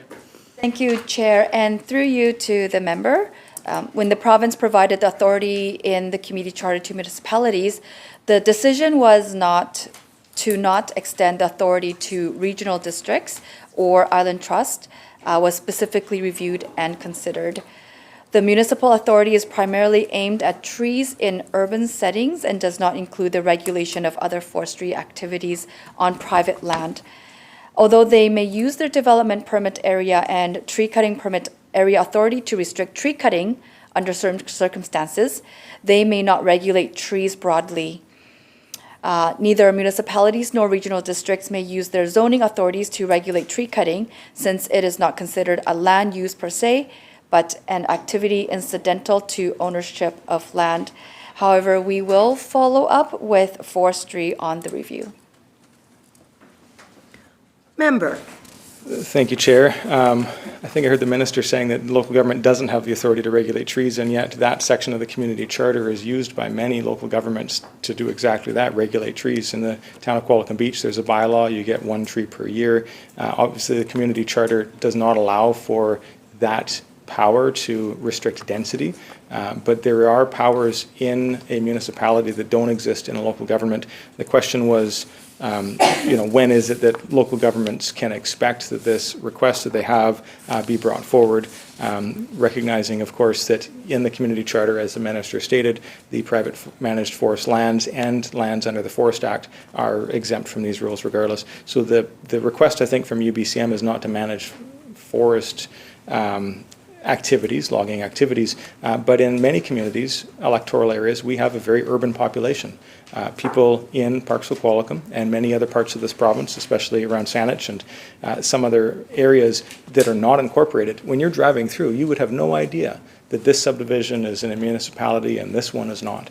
And so I believe that's where UBCM's request came through. And again, I'm not hearing an answer as far as timeline, but at least able to raise the issue with the minister. The third issue that I wanted to raise here quickly was a local issue, coming back to the ability for local governments to regulate themselves if they're incorporated. I've spoken with the minister and ministry staff on the incorporation with Area F, and just so that we can get this on the record as we discuss this budget through the chair to the minister, where is the Area F incorporation funding request at, and what are the next steps for Area F if they do so decide that they would like to incorporate?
Minister. Thank you, Chair. Through you to the member, the ministry has provided $45,000 to the Regional District of Nanaimo, and for them to undertake the a boundary study to electoral area F.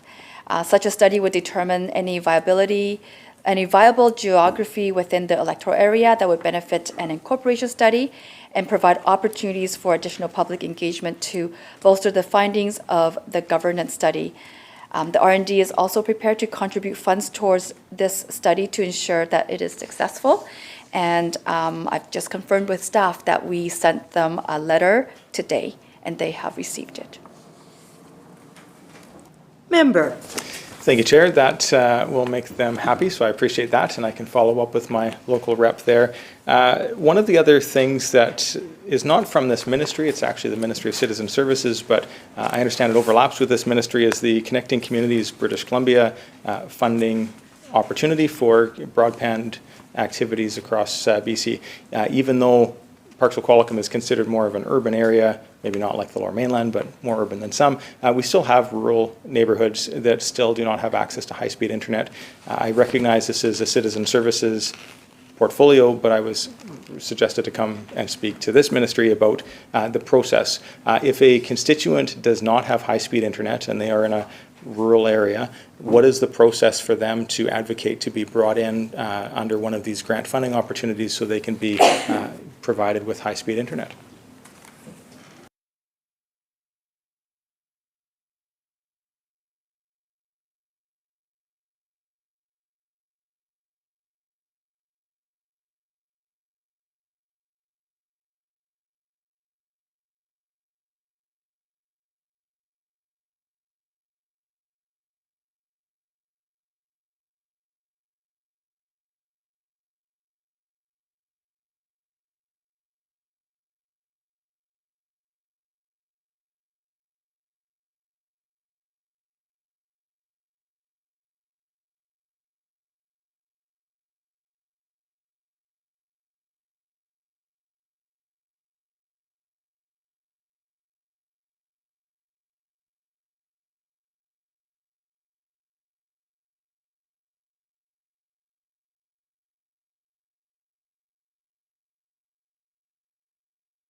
Minister.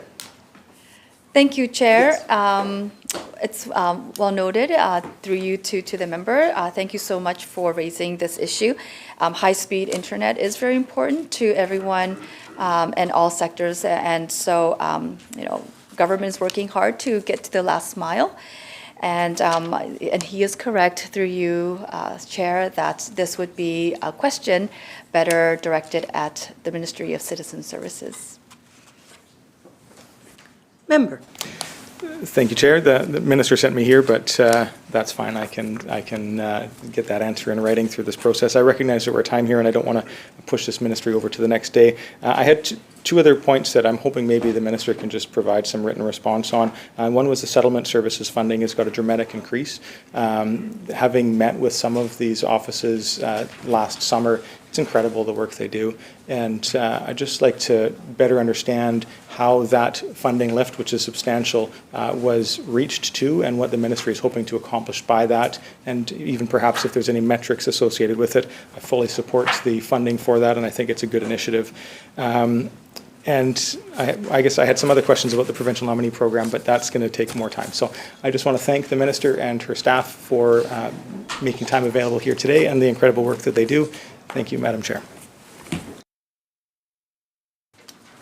And now call a recess. Oh, 1 minute.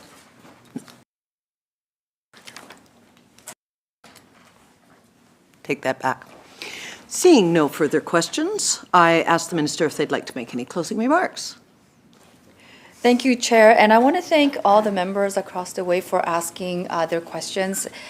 It really warms my heart to know that the provincial government from all sides of the House really care about our local government, and I value the work that local government does. They are the government closest to the people and are able to listen and be in the community, and our ministry will continue to work hard with local government to make sure that their voices are heard.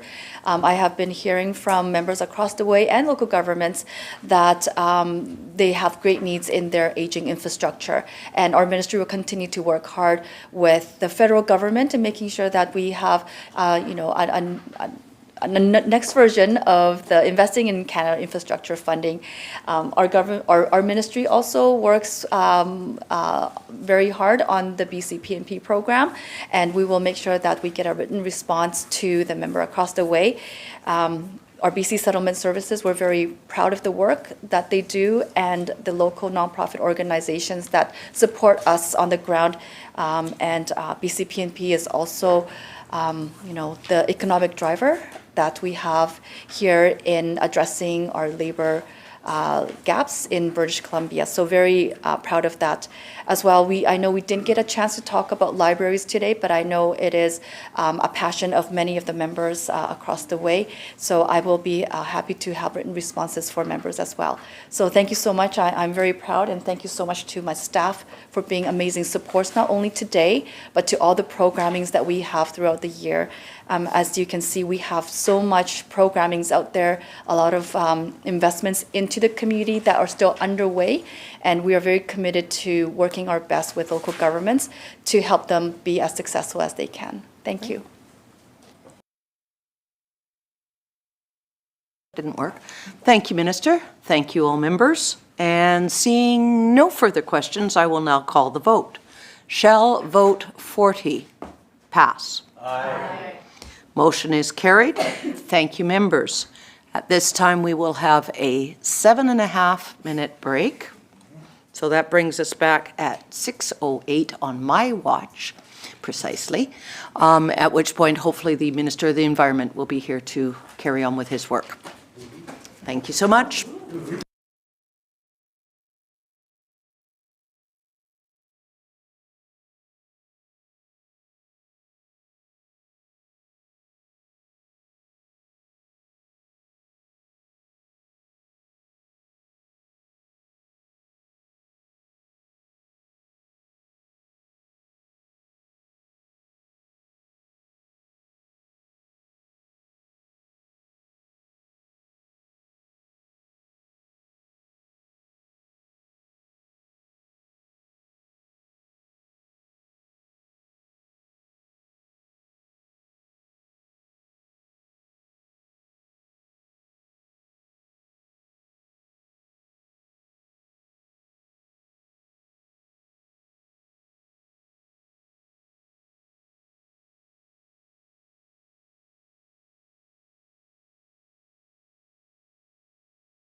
So I call Committee of Supply, Section C, back to order.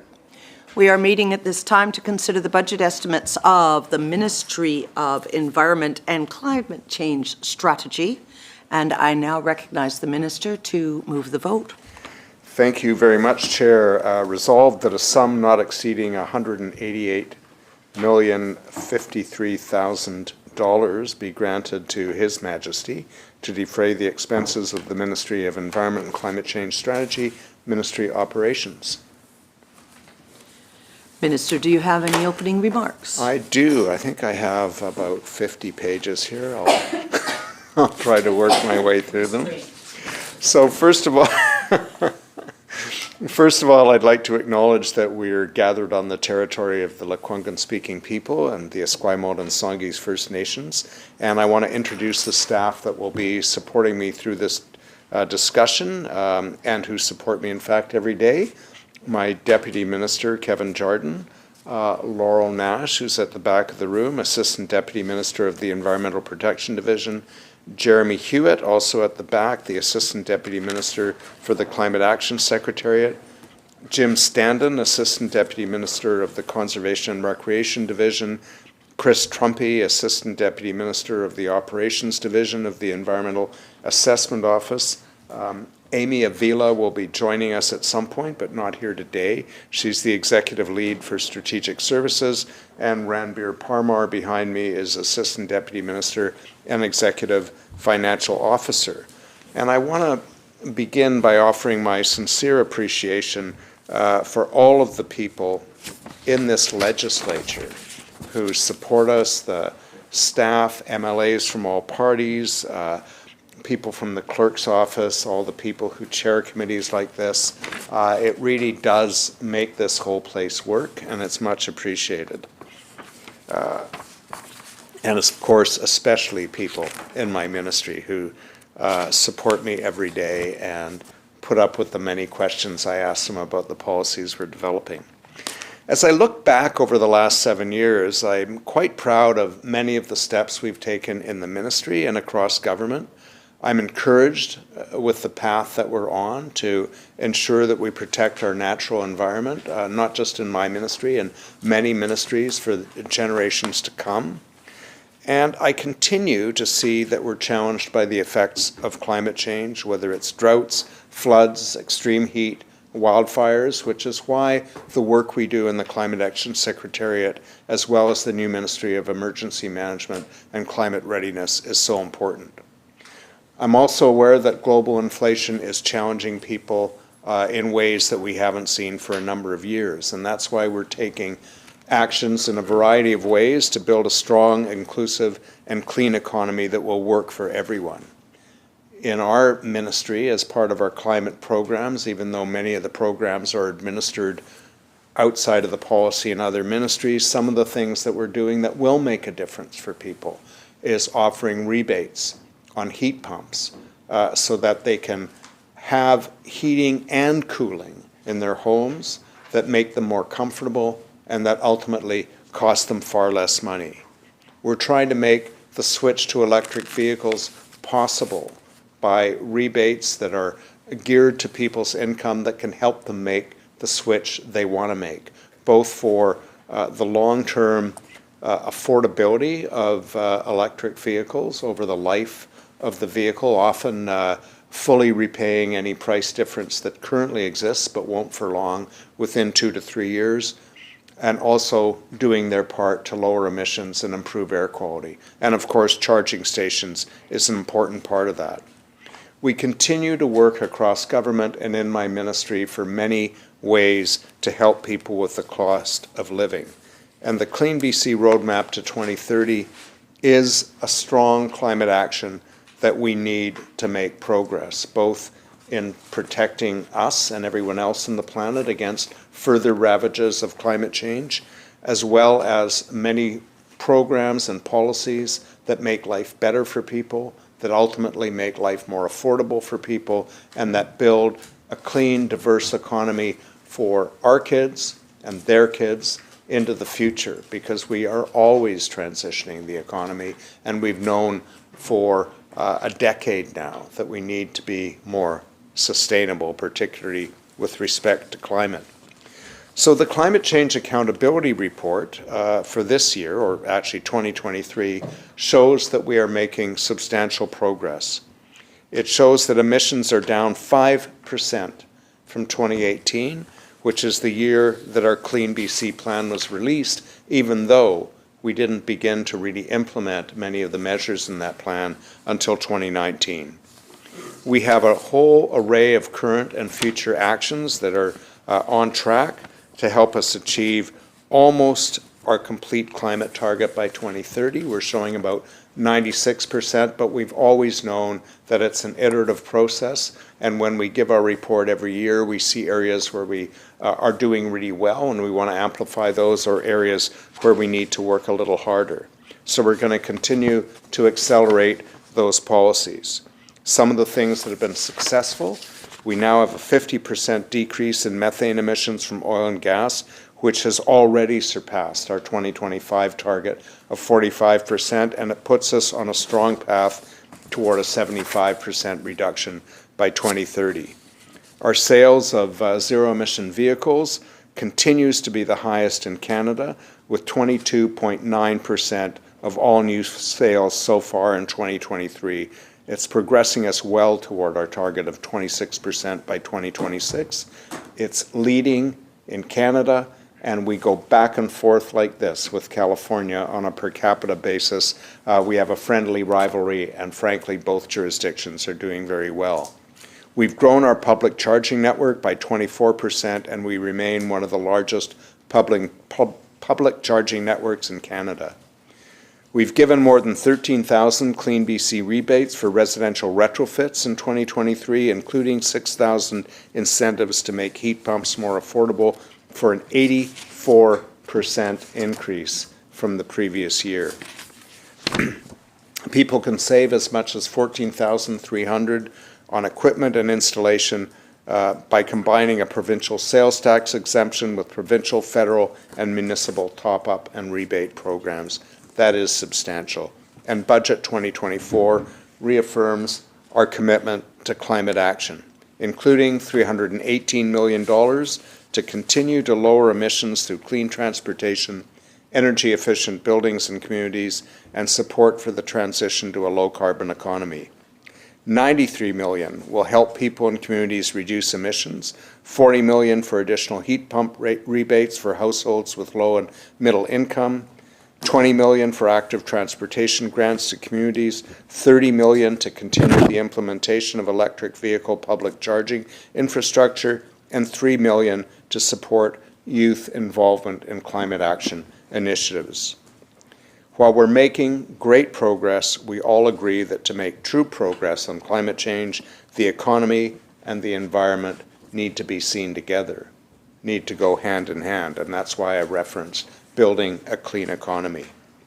In February, we announced our finalized updated carbon pricing system for large industry that will incentivize companies to lower pollution while maintaining their competitiveness and create more well-paid clean jobs. Starting in 2024, BC's output-based pricing system will see large industry pay for its emissions above a set target. But it will also ensure that companies have the flexibility, the support, and the incentives to reduce emissions and to transition to a clean energy future. That was a key request of industry. And we've had a great response from both industry, including the Mining Association of BC, Teck, and Rio Tinto, as well as the Canadian Climate Institute and Clean Energy Canada. Industrial operators will also have access to the Clean BC Industry Fund, which supports and invests in their transition to clean energy solutions.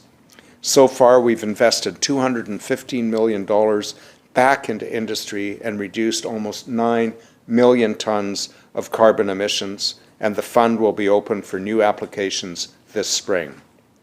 Last year, we announced our new Energy Action Framework to support a strong economy and good, clean jobs. The plan will require proposed LNG facilities in BC, either in or entering the environmental assessment process, to have a credible plan to achieve net zero emissions by 2030, as they proceed through the process.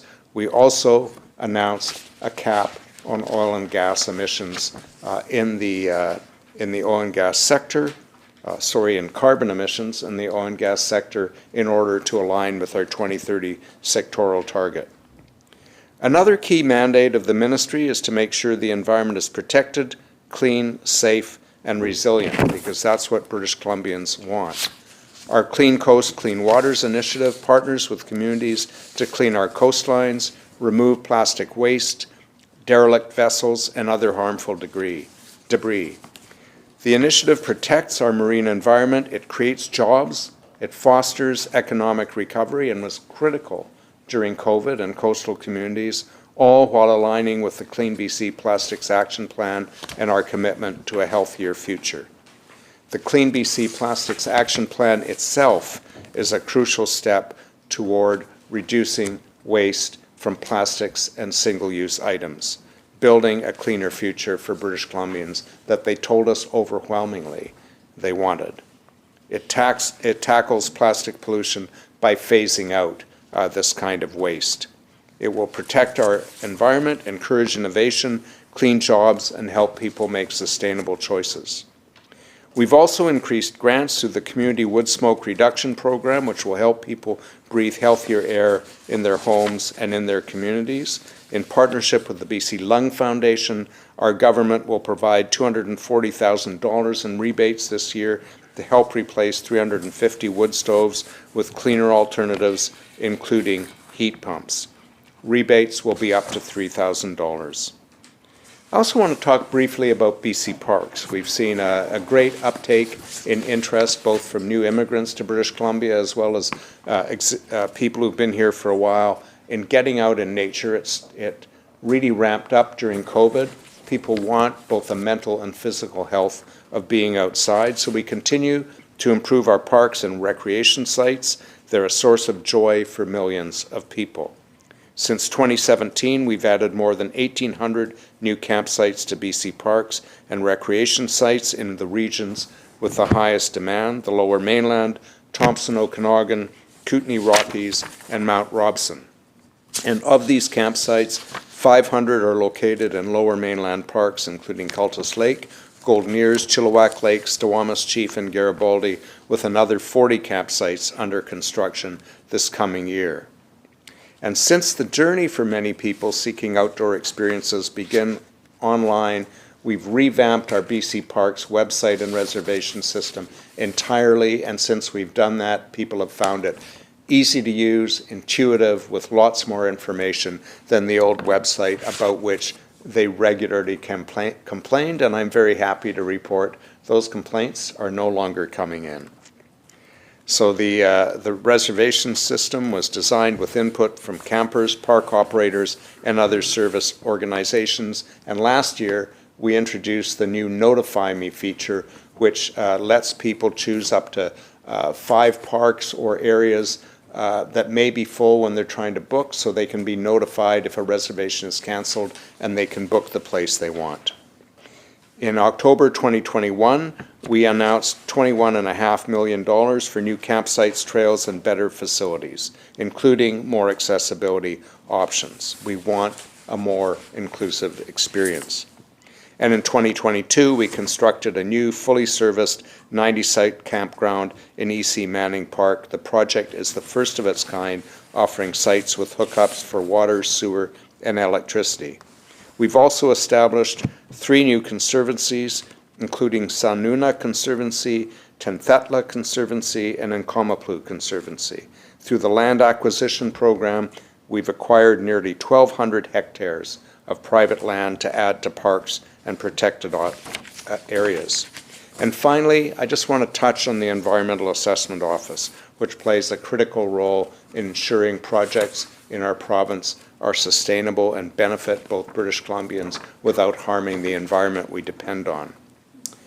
In October, Minister Osborne and I issued, the Minister of Energy, Mines and Low Carbon Innovation issued an environmental assessment certificate for the Caribou Gold Mine. That was the first project to have gone through a full environmental assessment under the new Act, which came into force in 2019. The project is a clear example of what our revitalized Act was designed to do: enhance public confidence, transparency, and public participation, advance reconciliation with First Nations and Indigenous groups, and continue to protect the environment, people, and communities while offering clear pathways on approvals. And we did it quickly. We did it within the prescribed time limit. As we have said, we thought the new Act would be more efficient and would lead to greater certainty as well as quicker reviews.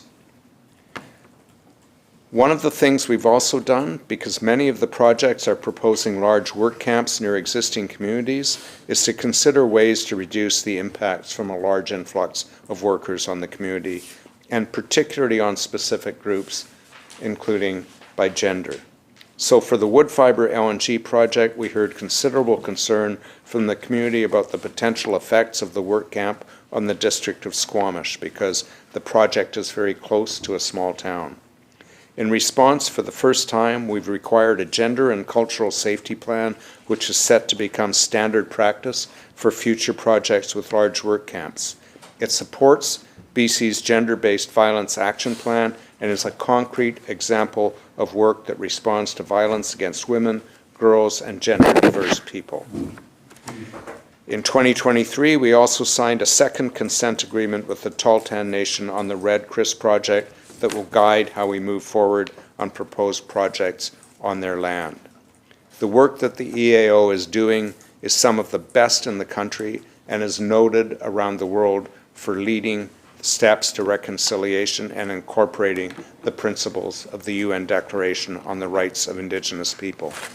Thank you for allowing me the time for the introduction. I look forward to questions from my colleague across the way and others who may enter the room.